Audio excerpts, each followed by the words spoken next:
আয়াত ৭০ ওয়াল্লাহু খালাকাকুম সুম্মা ইয়াতাওয়াফাকুম ওয়া মিনকুম মান ইউরাদ্দু ইলা আরযালিল উমরি লিকাই লা ইয়ালামা বা'দা ইলমিন শাইআন ইন্নাল্লাহা আলীমুন কাদির।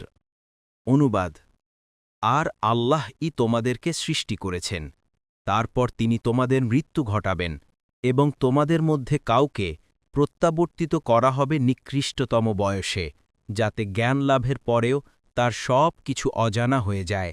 নিশ্চয় আল্লাহ সর্বজ্ঞ, পূর্ণ ক্ষমতাবান। তাফসির ১ নং ফুটনোটের বিবরণ। এখানে আল্লাহ তাআলা তার বান্দাদের মধ্যে তার কর্মকাণ্ড কিভাবে সম্পন্ন করেন সেটা বর্ণনা করছেন। তিনি তাদেরকে অস্তিত্বহীন অবস্থা থেকে অস্তিত্ব দিয়েছেন, তারপর তাদের মৃত্যু প্রদান করেন।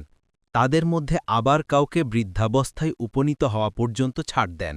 যেমন অন্য আয়াতেও বলেছেন, আল্লাহ তিনিই তোমাদেরকে সৃষ্টি করেন দুর্বলতা থেকে, দুর্বলতার পর তিনি দেন শক্তি, শক্তির পর আবার দেন দুর্বলতা ও বার্ধক্য। তিনি যা ইচ্ছে সৃষ্টি করেন এবং তিনিই সর্বজ্ঞ, সর্বক্ষমতাবান। সূরা আর-রুম ৫০-৪৫। ইবনে কাসির: এখানে মাই ইউরদ্দু শব্দ দ্বারা ইঙ্গিত করা হয়েছে যে পূর্বেও মানুষের উপর দিয়ে এক প্রকার দুর্বলতা ও শক্তিহীনতার যুগ অতিক্রান্ত হয়েছে। সেটা ছিল তার প্রাথমিক শৈশবের যুগ। তখন সে কোনরূপ জ্ঞান বুদ্ধির অধিকারী ছিল না। তার হস্তপদ ছিল দুর্বল ও অক্ষম। সে ক্ষুধা তৃষ্ণা নিবারণ করতে ও উঠা বসা করতে অপরের মুখাপেক্ষী ছিল। এরপর আল্লাহ তাআলা তাকে যৌবন দান করেছেন। এটা ছিল তার উন্নতির যুগ। এরপর ক্রমান্বয়ে তাকে বার্ধক্যের স্তরে পৌঁছে দেন। এই স্তরে তাকে দুর্বলতা, শক্তিহীনতা ও ক্ষয়ের ওই সীমায় প্রত্যাবর্তিত করা হয় যা শৈশবে ছিল। আল্লাহ তাআলা অন্যত্র বলেন, অবশ্যই আমরা সৃষ্টি করেছি মানুষকে সুন্দরতম গঠনে, তারপর আমরা তাকে হীনতগ্রস্তদের হীনতমে পরিণত করি। সূরা আত-তিন ৪-৫। দেখুন ফাতহুল কাদির। ২ নং ফুটনোটের বিবরণ। আরযালিল উমরি বলে বার্ধক্যের সে বয়স বোঝানো হয়েছে যথে মানুষের দৈহিক ও মানসিক শক্তি নিস্তেজ হয়ে পড়ে। রাসূলুল্লাহ সাল্লাল্লাহু আলাইহি ওয়াসাল্লাম এ বয়স থেকে আশ্রয় প্রার্থনা করে বলতেন, আল্লাহুম্মা ইন্নী আউযু বিকা মিন সুইল উমরি ওয়া ফি রিওয়ায়াতিম মিন আন উরাদ্দা ইলা আরযালিল উমরি। অর্থাৎ, হে আল্লাহ, আমি মন্দ বয়স থেকে আপনার আশ্রয় প্রার্থনা করি।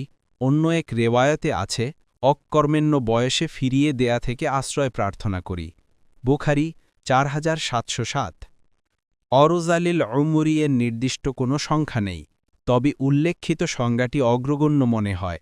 কোরআনও এর প্রতি লিকাই লা ইয়ালামা বা'দা ইলমিন শাইআন বলে ইঙ্গিত করেছে, অর্থাৎ যে বয়সে হুশ জ্ঞান অবশিষ্ট না থাকে, ফলে জানা বিষয় ভুলে যায়।